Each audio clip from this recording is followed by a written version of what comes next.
During Holy Week I've encountered two very different and yet equally profound meanings in the act of a kiss. The first, of course, is the act by which Judas symbolized his betrayal of Christ.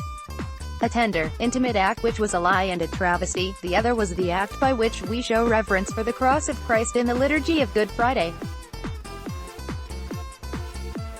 I celebrated Good Friday liturgy with my family at Campion Center in Weston, Massachusetts, home to a community of retired Jesuits. There is a beautiful chapel there somewhat reminiscent of the Baroque style of the Jesuit church in Rome, the Jesu, and being there calls to mind the grand sweep of Jesuit history symbolized by that church. As I looked around the congregation, I saw men who have spent decades in service to Christ. They have been professors, pastors, presidents. They have served in Beirut, Beijing, Boston, and Botswana. They have baptized, taught, built, preached, and given spiritual direction to thousands. Now, here they live out what is likely their final assignment. They move slowly with walkers, or are pushed about in wheelchairs, and spend much time in silence.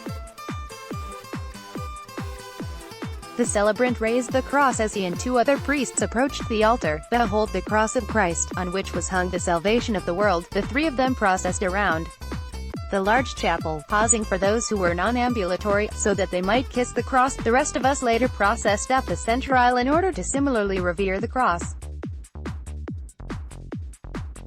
It was the faces of those old Jesuits who inspired me. For a moment, I saw not an old man in a wheelchair, but a missionary still responding to the call of Christ the King. They would raise their arms and lovingly bring the wood of the cross to their lips and kiss the feet of the one for whom they had toiled their whole lives. There was something in their eyes.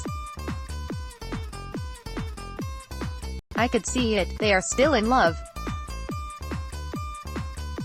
Ignatius writes in the Spiritual Exercises, love shows itself more in deeds than in words. A kiss is a small gesture, but it is a symbol, a manifestation of something deeper that stretches across years, lifetimes, and generations. It is a deed by which a person can render back to God the love that God has given. Once again, the Jesuits have taught me something, the meaning of a kiss.